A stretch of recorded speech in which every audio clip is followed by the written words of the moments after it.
So I want to bring up the slideshow now, and I want to start with something that I think is absolutely critical to understand. We have a lot of people out there that have a lot of differing views on what a 51st state should look like, and very candidly, I don't care if it's a 51st state or we're the 53rd. I really don't care, as long as we're free. As long as we're free.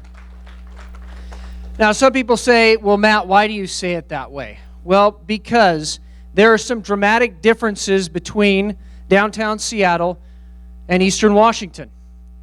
And one of those dramatic differences is that over here, many of us believe that our hope is not in man, but in Jesus Christ. Amen? Amen. Now, that doesn't mean there can't be atheists in the state of liberty. Of course there can.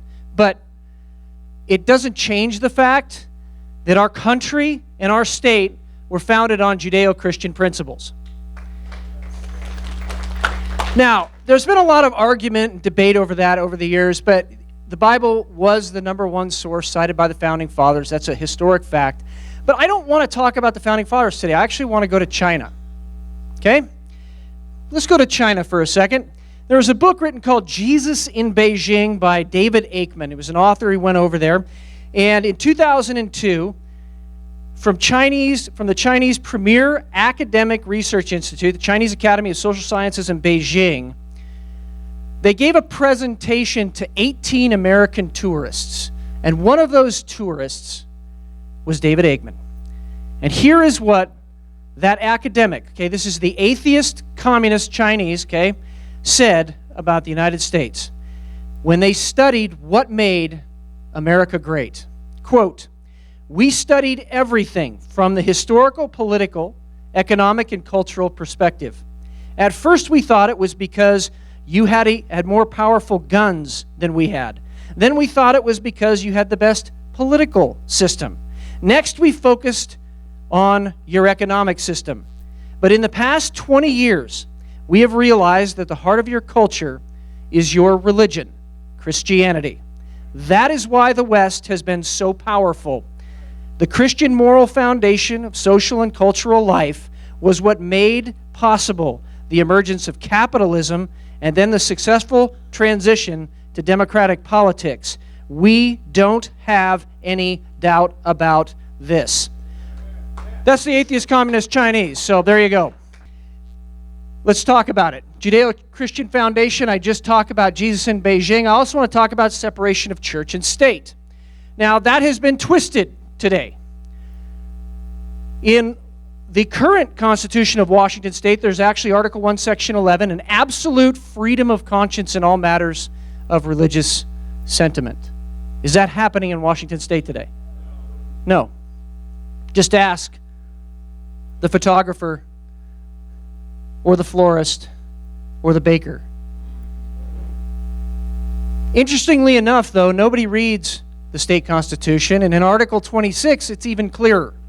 There shall be perfect toleration of religious sentiment, quote unquote. In fact, Article 26 is the only irrevocable part of our state constitution. Do you think that's being followed today? No, it's not.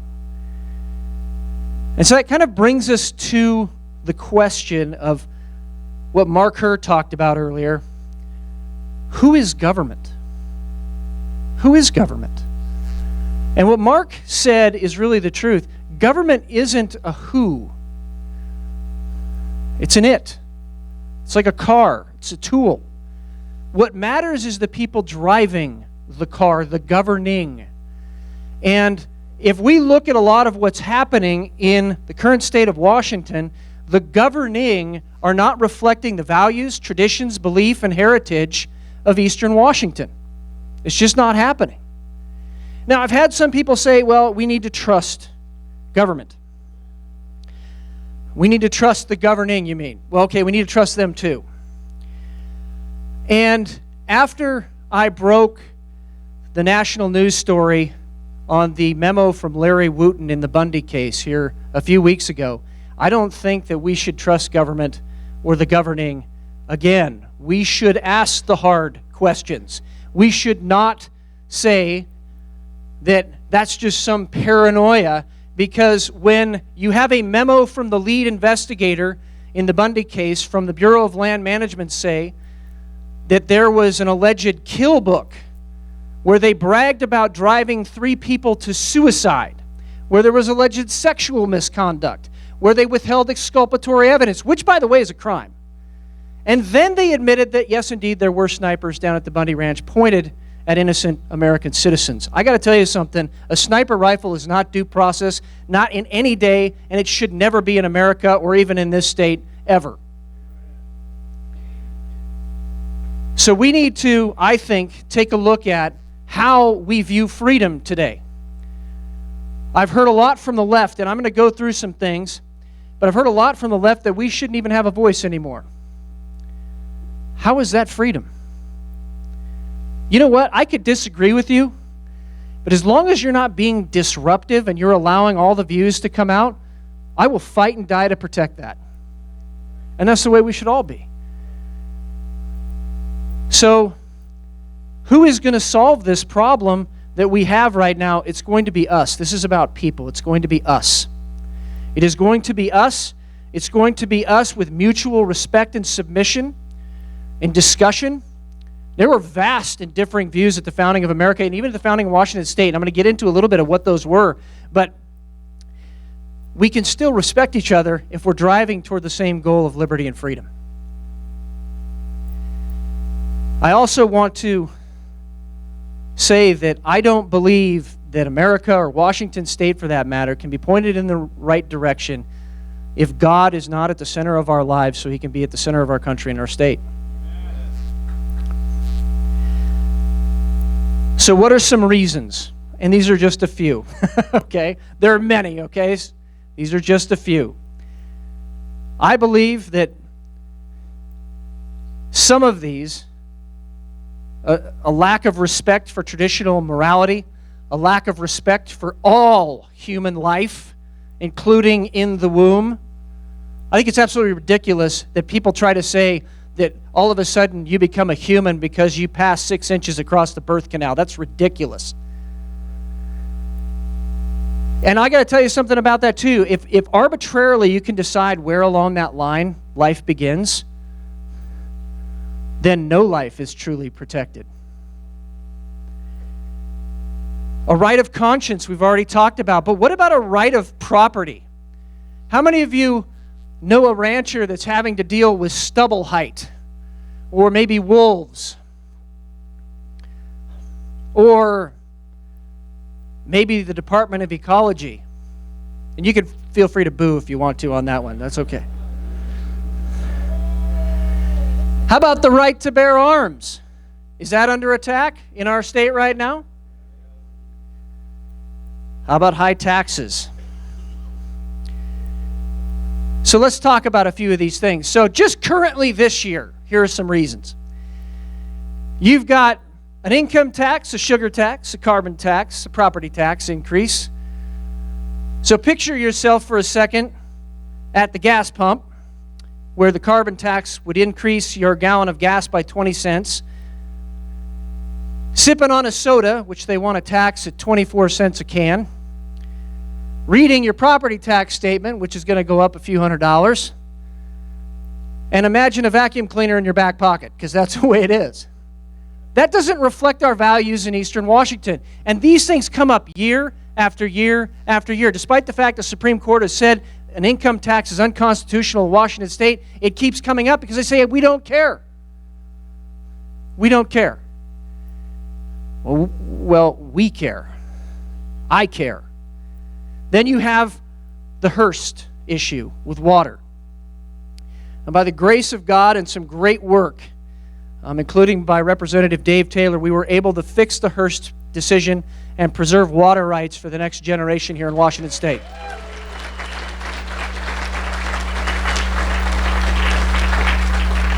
But Representative Taylor stood up on the floor of the House of Representatives and he said this: if you think that you are going to meter our wells in Eastern Washington, you better prepare for a war.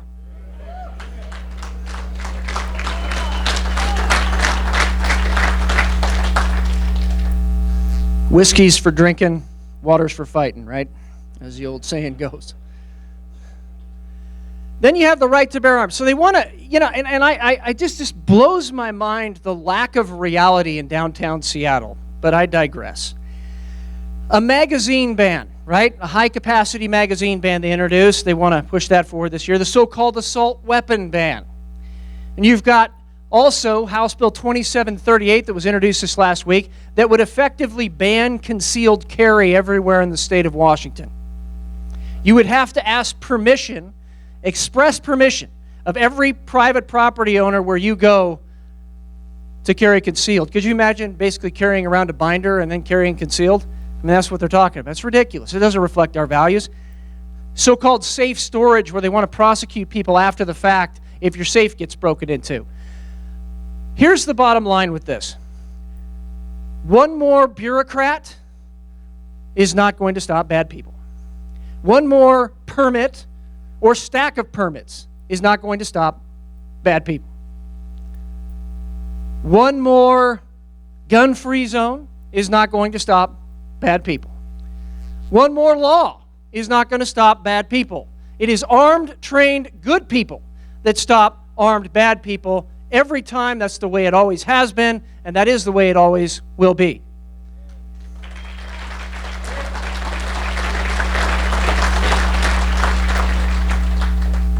Property taxes. Property. What is property? Do we know anymore? 1878, the first state constitution, there's a big argument there too, and I get it. And here's one of the reasons why.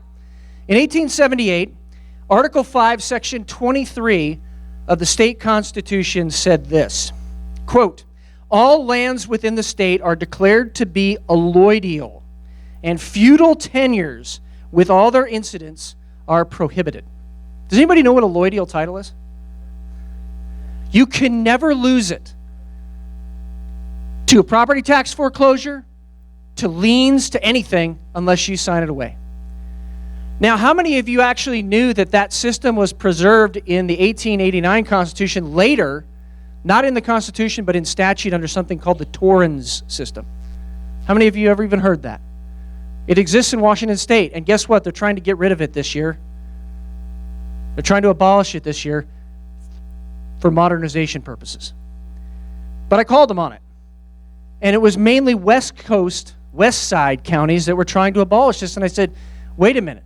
We don't need to abolish this. We need to make the system easier for people to get their title registered in the Torrens system so we have property rights in Washington State again. But that shows you the difference in worldview. Then last, on education. If you want to homeschool, if you want to send your kids to private school, if you want to go to public school, that's great. But you should have the choice to do it, and you should be able to keep your money to pay for it. And that is something that would be different in a state of liberty. So as I've said on my radio show a couple of times, an emerald curtain has descended around downtown Seattle, and it's time we pull back the curtain and reveal the wizard behind it. Let's talk about what we're facing. I'm going to be very blunt today, as many of you know. We face a communist threat.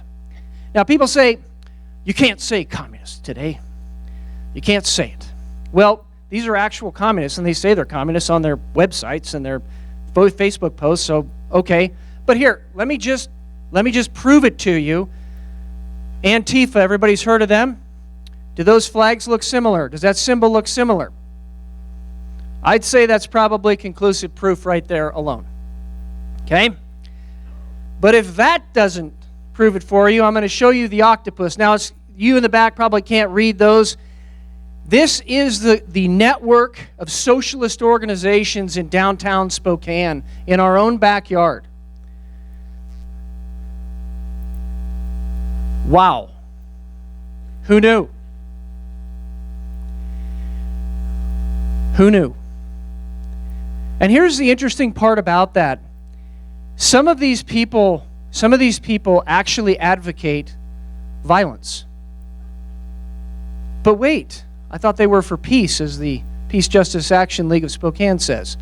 And yet they advocate treating other countries and some of our allies and some people in America as if they were third world citizens or third class citizens. But if you don't believe me, this is from their own book called The Deep Green Resistance. Their own playbook. And you'll see down in the lower right-hand corner, for those of you in the back that can't see it, it says violence against humans, direct confrontation and conflict as part of their taxonomy of action. This is from their own playbook. This isn't me. So every time that people get accused when you stand up on a stage like this, defending the freedoms of Americans, defending the Constitution of the United States, defending the state of Washington's Constitution, and if those documents mean what they say, that's not violent. That's American. This is violent. Second, Soviet Islam. Only a coalition of Islamists and Marxists can destroy the United States of America. For those of you old enough to remember Carlos the Jackal, that is his quote. But if that isn't enough, the highest-ranking KGB defector to the United States of America, General Mihai Pachipa, says it even plainer. Before 1969 came to an end, Palestinian terrorists trained at the KGB's Balashika Special Operations School east of Moscow had hijacked their first El Al plane and landed it in Algeria, etc. It's interesting that General Pachipa's book, Disinformation, talks about the communist infiltration of the left in the United States of America very plainly, and yet it's as if it doesn't exist. Folks, it does exist, and that's one of the things we're facing.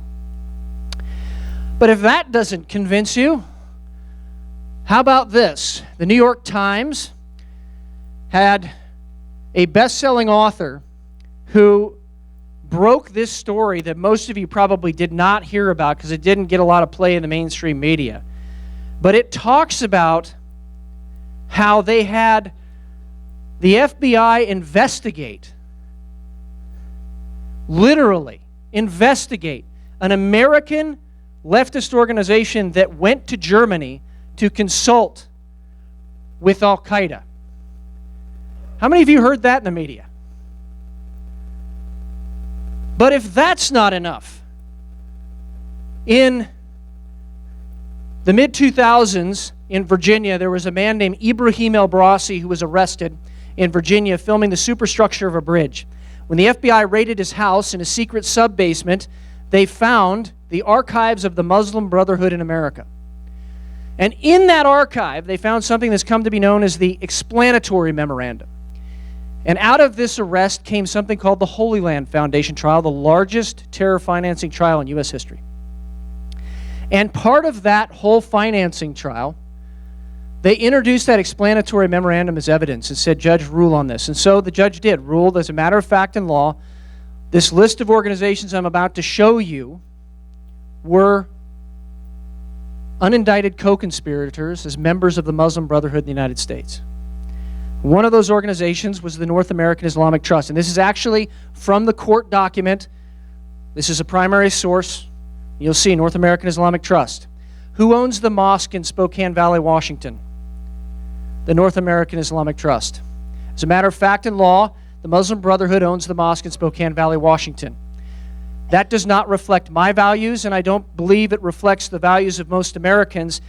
And I also don't believe that Sharia law is compatible with the Constitution of the United States. That is a big difference from what folks in downtown Seattle believe. It got even more interesting when in that same trial they listed the Council of American Islamic Relations.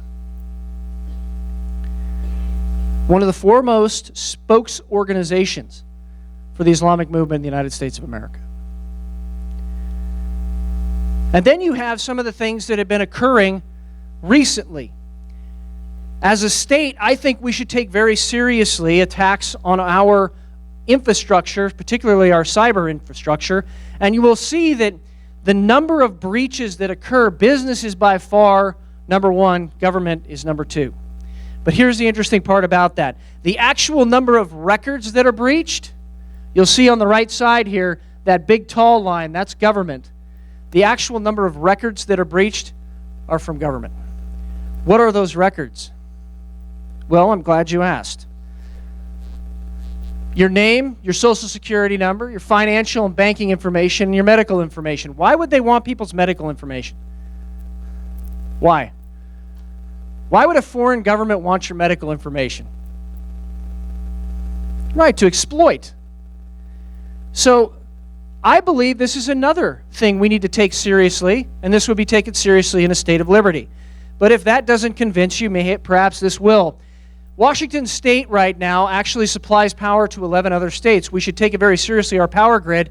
And yet, Wired Magazine talked about the hack over the summer where foreign government, we don't know exactly whom, got control of our grid to the point they could turn the lights off or on. That's a fact. It happened. Then you had later a little bit about North Korea. Why do I bring this up? Because I've talked to people in downtown Seattle and they don't believe it's a true threat.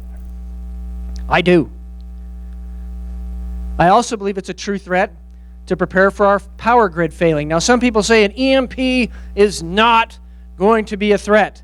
And yet, the Russians in Project K actually launched EMPs over Kazakhstan. And this is back in the 60s. And out of that, their power grid went down. The Russians know how power grids are going to go down. And it's interesting, too, and I studied communist doctrine when I was inside the United States military and the Army for years. They believed that they weren't going to launch nuclear weapons against the United States in World War III. They would not do it. They would actually launch an EMP. That's what the Russians believed, because they knew what would happen. So I bring this up because on the left, you'll see our grid before modernization at the top, and then after modernization at the bottom. We got a lot more computers. We got a lot more vulnerable infrastructure. Now, most of the power generation is where in this state? In eastern Washington, right? In the new proposed state of liberty. So we should be taking this very seriously. Last but not least, I'll show a couple more slides. This is the estimated flight time for an ICBM from North Korea. And this, I think, was from Fox News and Stand Up America US. So we should take it very, very seriously. Lastly, I would mention this. Club K. Also a Russian company. Remember I told you the other thing was called Project K? Remember that? Kazakhstan? This is called Club K. This is container-launched ballistic missiles that could be tipped with an EMP. We should take this seriously if we got such a large port over there. And how many of you know that we actually have ports in eastern Washington? Do you know that? Tri-Cities, Clarkston, yep. So when people say, oh, how would you get your goods? We're already doing it. How would you get your goods to other places? We're already doing it. Last but not least, this was a mainstream paper that actually said that our preparedness in Washington State is grossly poor. Well, I want to go through a couple of things what that means. I received last year a threat briefing, and I want to tell you real quick, we don't have any strategic food stores in Washington State. Did you know that? None. Zero. No strategic water stores either. We have some limited strategic water filtration, but guess where it is all located? Okay? How about strategic medical supplies? Yeah, we have a little bit, but that's mainly for a pandemic, not for what we're talking about here, possible massive power outages, which has happened already in Spokane, Washington, and a couple years ago with 250,000 people without power during a windstorm. I think a new state would take this much differently. I also think that there should be ideological freedom. It's interesting that there was this report that came out from the New America Foundation. It was published on National Public Radio, giving it a lot of imprimatur and a lot of legitimacy, right? The only problem was that it was right-wing extremists are more dangerous than Islamic terrorists in the United States of America. Now, after what I've just shown you, I would say that's false, but I digress for a second. The New America Foundation, that's interesting. Right-wing extremists are more dangerous than Islamic terrorists in the United States of America. I'm frankly tired of being called extremist because I believe the Constitution means what it says, because I believe in the right to bear arms, because I believe life starts at conception, because I believe that we all should own our own property, because I believe the government doesn't have any hand in our water rights, because I believe the government should mind its own darn business most of the time, and instead its purpose should be to protect our rights, not to take them away.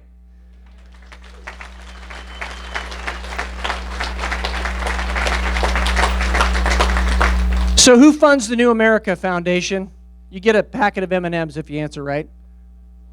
Hey, well, that's how many packets of M&Ms is that going to be? George Soros, of course. Do you think there's an agenda here? Come on. Of course there is. So are we already two different states? I would say we are already two different states. And I'm going to go through a series of maps to prove this to you. I believe we're morally different, we're politically different, we're different on the issues that I just talked about, and we're different on economics. So first, politically different. There is the map for the vote of the presidents of the United States of America. Now, you'll see one blue county, Whitman. What's in Whitman County? Perfect, the college, okay? How about, what's the political voting for Congress? Wow. How about the voting for governor? Wow. How about the voting for the state legislature? You see that tiny little blue dot in eastern Washington? That's downtown Spokane. We'll convert our brothers and sisters down there just yet. You watch. Okay, but I mean, look at that. Nothing could be more stark. We're politically different in our courts as well. Here's the interesting part about it. The red, okay, the red that you see up on this screen, those are judges that were picked by Republican presidents. The white are vacancies. You'll see the most vacancies are in Western Washington. The blue are judges that were chosen by Democrat presidents. Eastern Washington, all our judges were appointed by Democrat presidents. That doesn't reflect our values, traditions, cultures, beliefs, etc. How about morally different? Here is the vote on registered domestic partners. Wow. You'll see our brothers in Southwest Washington are with us too. Here's for same-sex marriage. Again, Whitman County standing out glaringly. By the way, Skamania down there in Southwest Washington, they've been calling me and emailing me all the time saying, add us to the state. Please, don't leave us. I bring this up for a reason. People say, what's wrong in America today? Well, this is one of the reasons. Single-parent households are the red you can see there. When households have both parents, it makes a huge difference, and I think we all know that. I think we all know that. Difference on life. This right here is a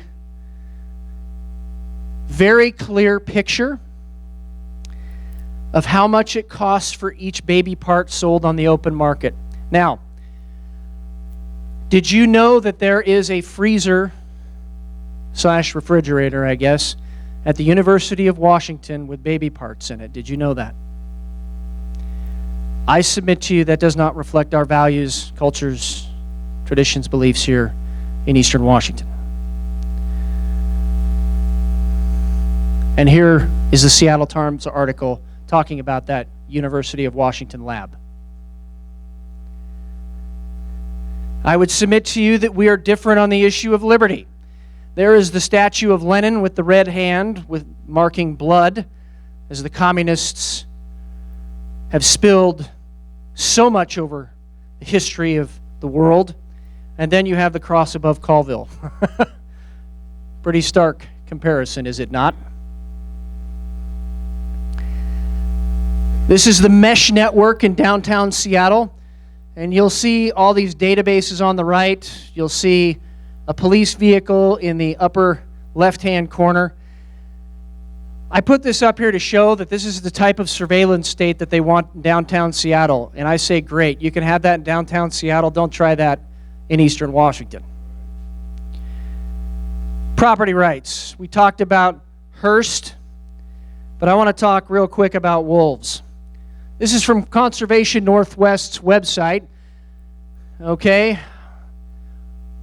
Just read a couple of these things on here. Washington can be the state where wolf recovery, conservation, and management works in the long run for people, wolves, and all the Northwest's wildlife. Okay? Well, that's great, except that there are no wolves in Western Washington. Perhaps we should relocate some there, huh? I don't know.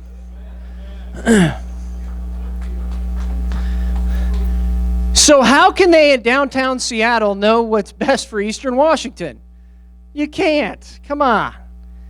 This is another interesting one on forest management. It's a little hard to see for those of you in the back, so I'll move to the next. But the one on forest management essentially shows where there was an intentional burn, an intentional thinning of the fuel load in the forest. When a forest fire swept through it, the forest was still good. Where the fuel load was left, the forest was destroyed. And here, I want to talk in language that the greenies can understand, okay? 92 million tons of CO2 is generated by Washington State per year. 24 million tons of that CO2 is from catastrophic wildfires. And that was 3 years ago. So look, Matt Shea is the greatest environmentalist that has ever lived in Washington State, because I believe we can reduce CO2 by almost a quarter, maybe a third even, if we just manage our forests better. Amen.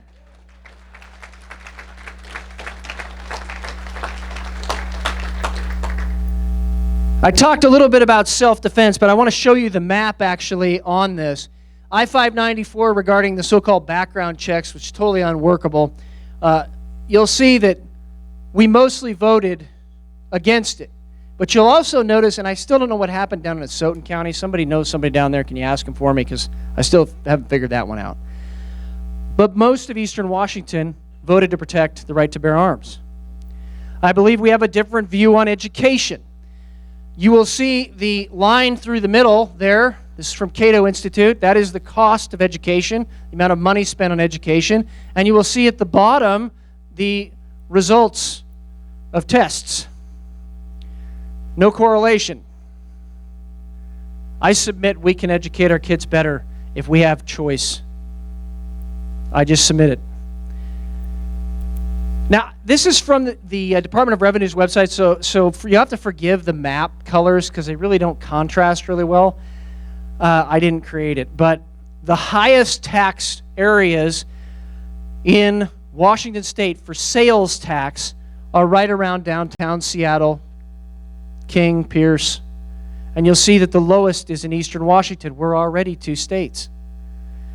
If you go next to property taxes, again, it's kind of poor highlighting, but you'll see that the higher property taxes are in Western Washington, the lower property taxes are in Eastern Washington. We're already 2 states.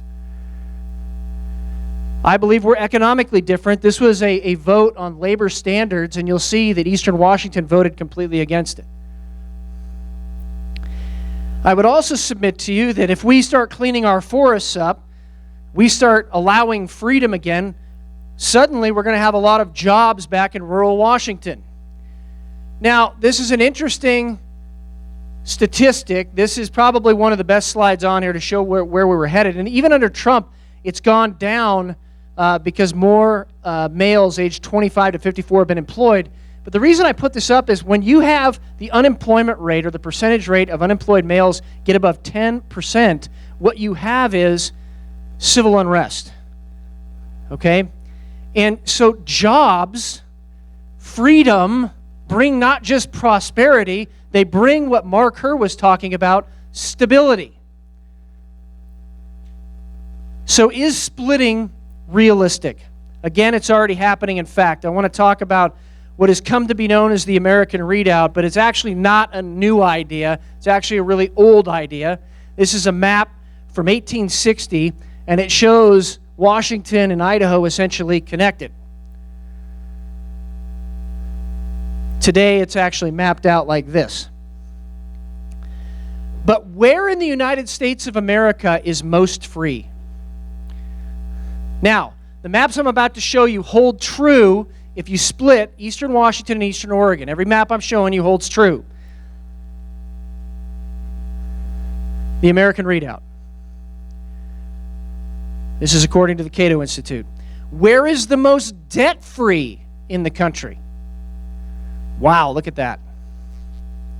This is long-run solvency according to Mercatus Center. This is a nationally recognized center. Long-run solvency, this area of the country. Where is the lowest credit risk for cities? All the ones you see on there, and this comes to us from Zero Hedge, all the ones you see on there are credit risk cities. Where is the least amount of credit risk cities? This area of the country. What is a credit risk city? That's a city that's at risk of going bankrupt. Where has the least pension, public pension funding liabilities? This area of the country. We are already separating based on our ideology, based on our actions. Where are pensions most funded? Well, our area of the country and then a little bit into Appalachia. God bless those guys. Where has the lowest income taxes? Well, the states that you see in gray, those are states without income tax. It's our area of the country. We have kind of an idea that the fruits of your labor should be kept, and that should be that way in the state of Liberty. How about the lowest sales taxes? You'll see two states there that are gray. That's low sales taxes, but it's our area of the country and again part of the Appalachians. How about property taxes? Again, our area of the country and down into the Appalachians. This is from the Tax Foundation, a couple of these I've just been going over. How about business taxes? The blue states are actually the best business climates in the country. And you'll notice they're congregated around us, and Idaho's not one of the top 10. How about cost of living? Again, our area of the country is the best, and then into the Appalachians. Now, the next slide is my favorite slide of this entire presentation. And the reason I use slides is because these are primary source documents. We can't argue these. But the next slide gets at this, we're just a bunch of hicks and rednecks over here in Eastern Washington. You guys don't know what you're talking about over there. And you guys are just a bunch of unread, uneducated hillbillies, okay? Except that we're not, because they actually track the most intelligent literacy rates in the country, and it's our area of the country. So eat your heart out, downtown Seattle. Us rednecks and hillbillies are pretty darn smart, and we're pretty well read.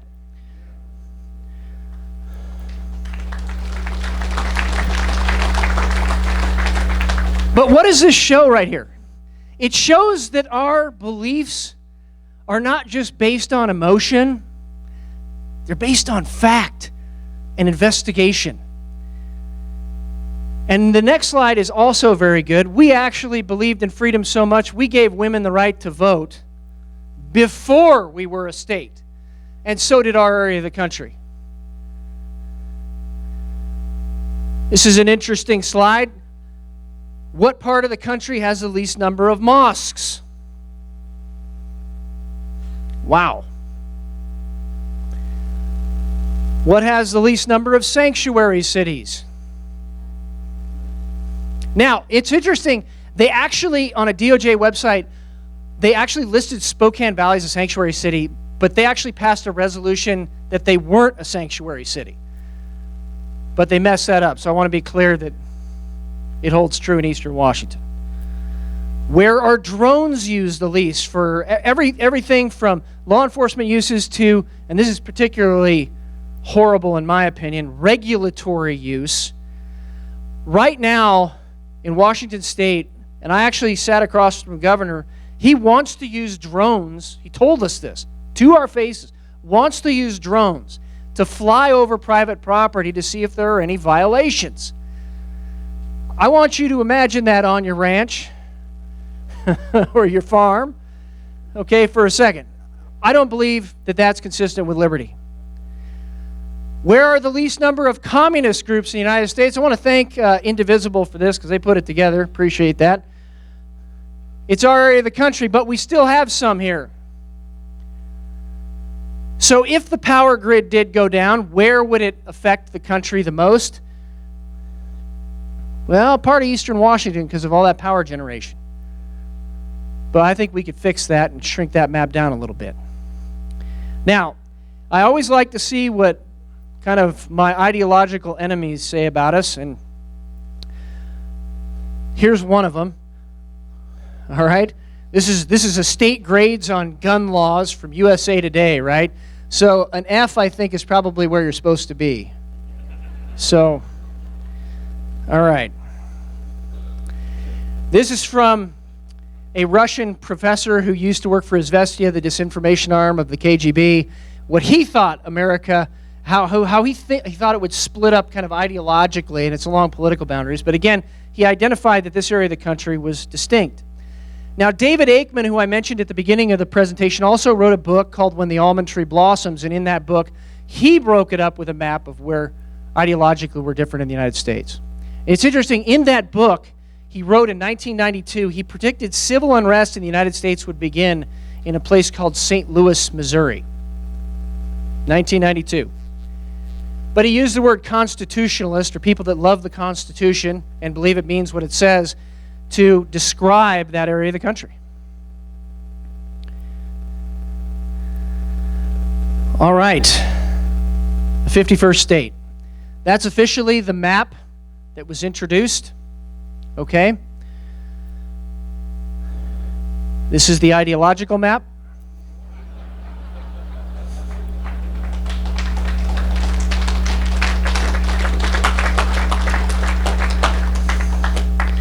These are the counties that are included, and again, Scamania has been yelling at me to try to make them included on here.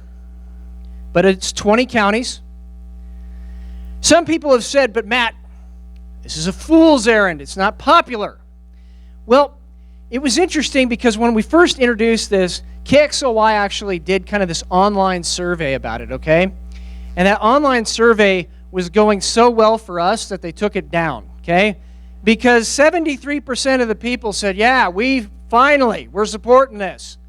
We did another survey after that, private survey of 1,500 people, and it was 75%. So whatever, 73, 74%. An overwhelming majority. By the way, that would cross party lines demographically. Want a new state. Is it constitutional?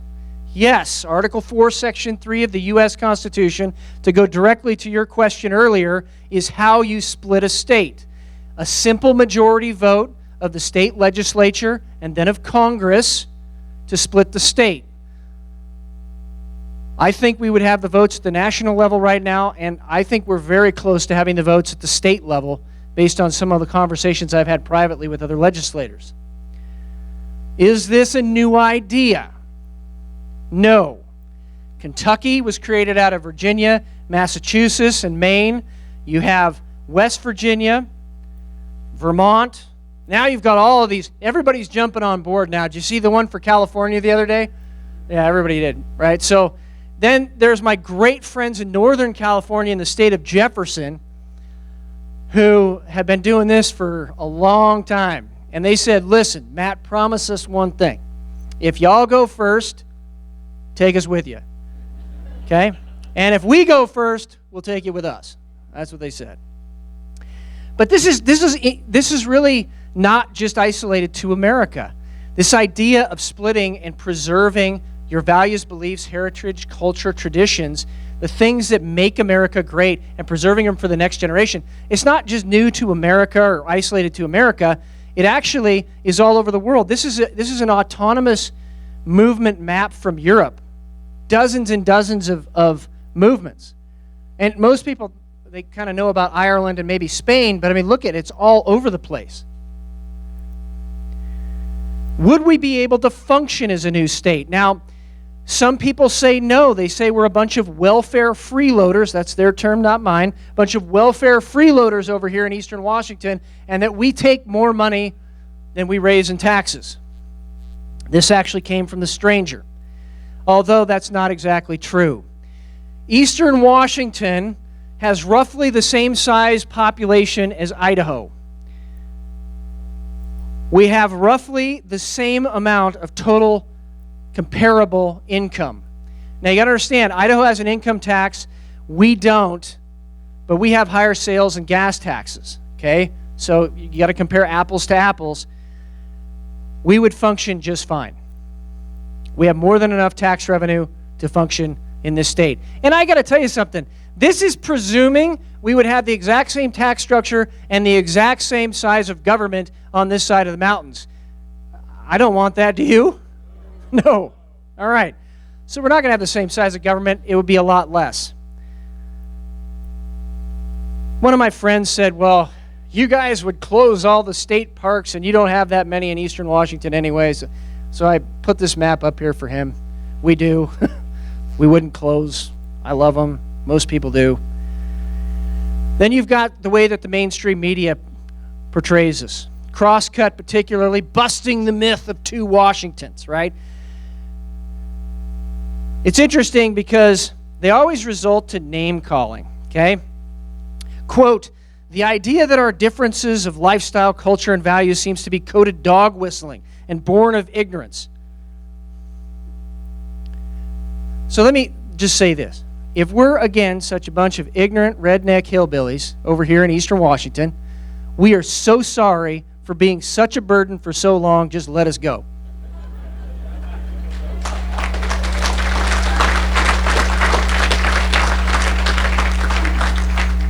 And she said, I didn't call you ignorant, and I sent that back to her screenshot, and I said, you called us hicks too, and she said, no, I didn't, and there it is, so that's why I put it up there, all right? Then you had back the Columbian quoted the Socialist Review in December 11, 2016. It said, splitting Washington into two states, it's folly, it's stupid, we should never do that. Only in 1984, they had a 96-page insert in the Spokesman Review that actually supported it. So where do you actually stand, Socialist Review? They actually hate that I have that. A bunch of people must have kept it. I got 2 or 3 copies. That was great. 4 copies. Look it. I just appreciate if you're going to be honest. And this guy from The Stranger was honest. Why not just cut the rubes loose? Okay, fine. Let us wallow, and I'll get to that here in a second, in our poverty, all right, over here in eastern Washington. Okay, let's talk about taxes. Here's a tax structure currently in the state of Washington. Sales and use accounts for 89 or 79% of the taxes, and you'll see that property taxes is about 9%, okay? Imagine a state that didn't have property taxes. Do you think we could find 9% savings in a budget? I think so. But imagine a state that didn't have property taxes. Imagine that for a second. Here is our spending. This is 2014. It was the newest I could get from a graph, okay? So this is 2014. That's the caveat. Spending has actually increased by a ton since then, okay? But it's actually increased more for education to bring it up to, I think, 52%. But you see that most of it is education, and you'll see Medicaid and public assistance as well, okay? You'll also see that Washington, according to non-biased objective observers, is ranked 50th in minimum wage laws. 50th is bad, okay? 50th in right to work. 50th in telecommunications regulations. And then on land use, 44th. I say we get rid of property taxes. We have a Lloydial title again.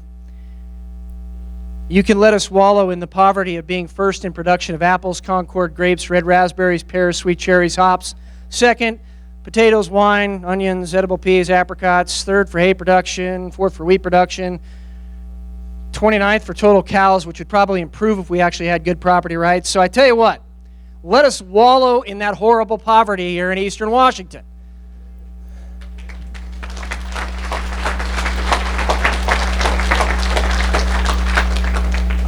All right, 8 steps to freedom. First of all, representatives in government should best reflect the values, traditions, heritage, beliefs, and cultures of a people. That's the fundamental issue. Today, what we're doing is helping to create a groundswell. Take that 73% that believes in this, get them off the couch, and get them involved. Now, again, if you haven't gone to patriotpolls.org and voted, vote. Get your friends and family to do it. Only vote once, like I said before, okay? We also need, I believe, to have our counties, like they have done in Northern California, to sign resolutions supporting the 51st state movement. So our county commissioners can do those resolutions, and I think it needs to start as soon as possible. We have already introduced House Joint Memorial 4000 to Congress to ask them to vote on splitting the state of Washington. We will be introducing a House bill also to split the state of Washington. You have to do both. Remember, I talked about the votes. Okay? Here's the key. Now, this is going to answer a lot of questions, and pay attention to this part of it. When you split a state, there has to be transition committees. That will be part of the legislation. So, for example, how do we transition our judiciary if we want to? Okay? How do we transfer and transition our taxes? How are they apportioned? How does it break up? How do we transfer and transition the institutions of government that we want to keep? That's all part and parcel of that committee structure that is put into a bill to split the state. That's how it would be done. It would not, I can't tell you what all those details would be because that would be decided into the future. What I can tell you is, I believe we can start now with a committee headed by one of the foremost experts in the entire country on state constitutions, Mark Herr, and start drafting one now, get one drafted, and then put it up for everybody to take a look at and comment on ahead of time. Because you know what that helps us do? That helps us imagine what freedom looks like. It helps us imagine what we can have in our generation. On top of that, I believe if we don't get the ability to have a hearing on some of these things, that we can do an initiative to the people and bring it to them directly. Either way, imagine a state where you never have to worry about the right to bear arms when the legislature is in session.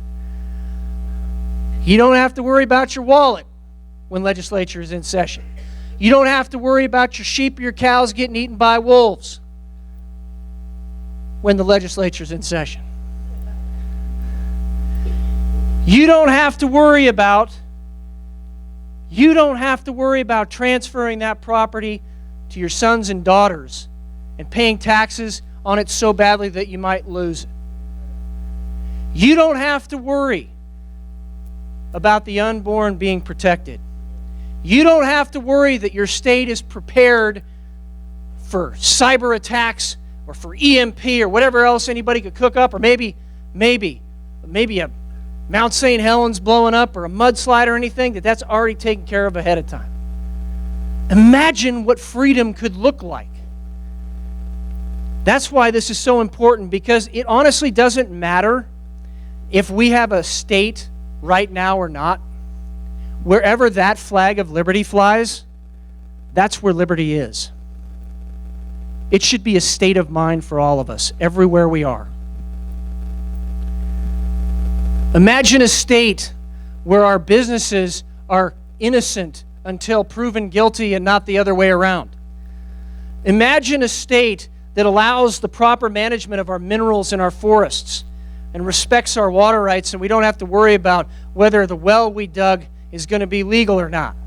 Imagine a state where education means education and not indoctrination.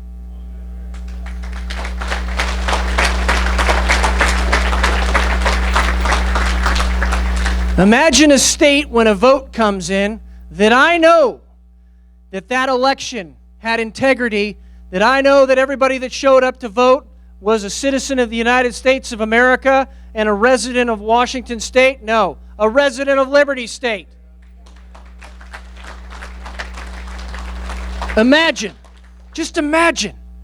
I think we've lost what freedom really truly looks like. And so I want to describe the flag for you.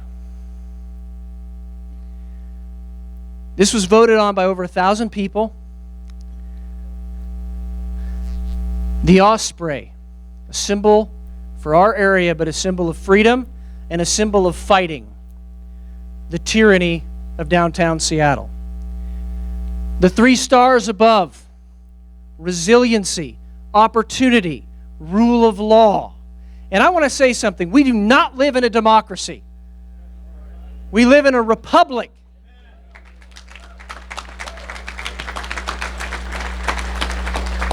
Why is that important? Because it doesn't matter if 51% of the people have the majority of the vote. They can never take away my rights. It doesn't matter what the color of my skin is. It doesn't matter what my ideology is. It doesn't matter how I worship God. You cannot take away my rights. That's the difference. That's why we are allowed and required to have a Republican form of government at the state level. Now again, here's one of the leading state seals. Please vote on this. I believe that we all want family, God, freedom, faith, and peace.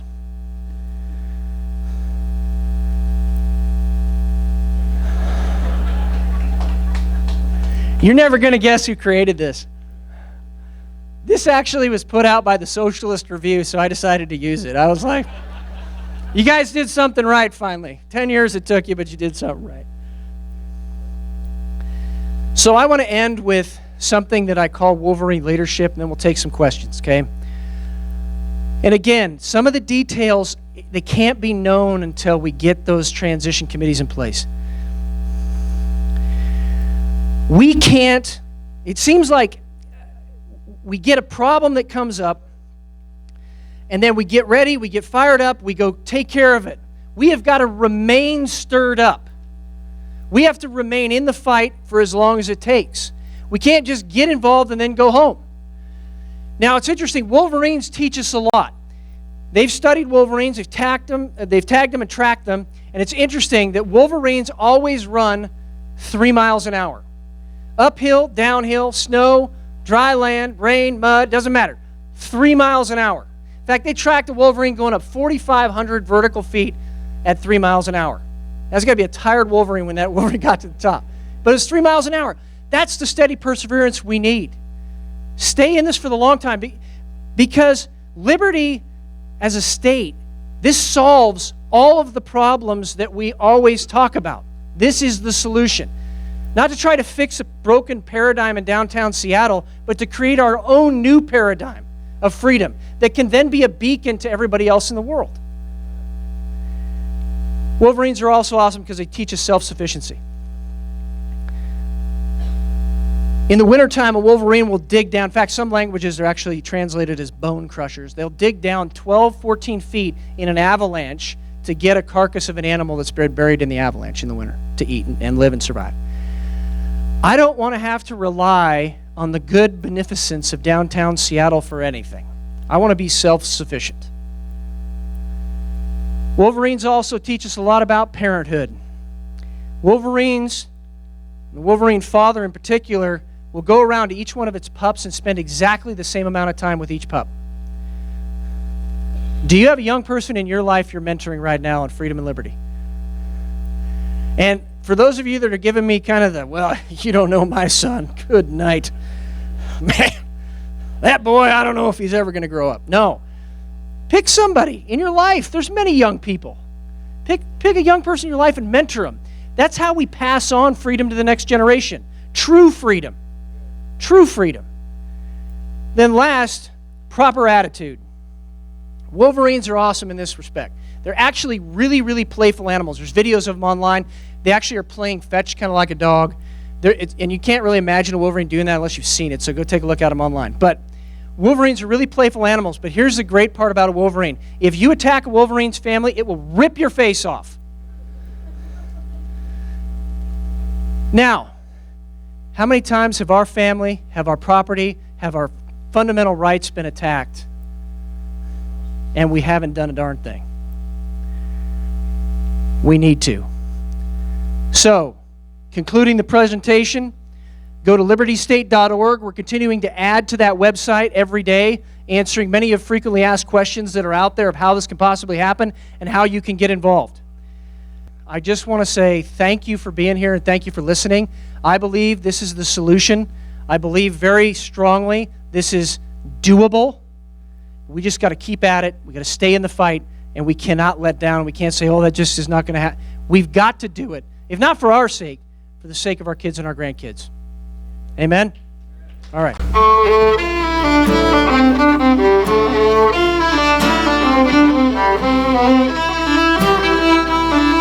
you.